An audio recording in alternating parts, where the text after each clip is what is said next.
જન્માષ્ટમી પર્વની ઉજવણી સુરતમાં ધામધૂમથી કરાઈ હતી, જ્યારે જહાંગીરપુરા ઇસ્કોન મંદિરમાં પણ જન્માષ્ટમી પર્વની અનોખી ઉજવણી કરાઈ હતી. કૃષ્ણ લીલા સાથે ભજન અને રાજભોગ આરતીનું પણ આયોજન કરાયું હતું.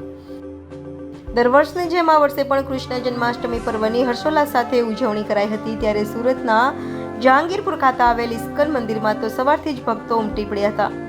ઇસ્કોન મંદિરમાં ભક્તોને અભિષેક કરવાનો પણ મોકો મળ્યો હતો. સવારે કૃષ્ણ લીલા કથા, ભજન કથા અને બપોરે રાજભોગ આરતી કરાઈ હતી. તો સાંજે પંચામૃત અભિષેક, રાત્રે ડ્રામા, કૃષ્ણ ભજન અને રાત્રે 12 કલાકે કૃષ્ણ જન્મોત્સવ આરતી કરાઈ હતી, તેમ ઇસ્કોન મંદિર દ્વારા જણાવાયું હતું. हरे कृष्णा, मेरा नाम सचिव सुता कुमार दास, मैं इस्कॉन मंदिर जहांगीरपुरा सूरत से बोल रहा हूँ।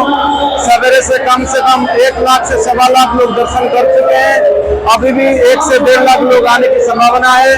तो हम सब सूरतवासियों को निवेदन करते हैं, आप लोग कृष्ण जन्माष्टमी में जरूर पधारे, दर्शन कीजिए, क्योंकि जगन्नाथ कृष्ण आज बहुत ही बड़े प्रसन्न है, उनका जन्मदिन है। और भगवान से प्रार्थना करता हूँ उनकी दोनों हाथ सूरत वासियों के सर पर रहे, वो खुश रहे, आनंद रहे और उनका जीवन जो है रसमय बने, कृष्ण भक्ति में लगी रहे। हरे कृष्णा।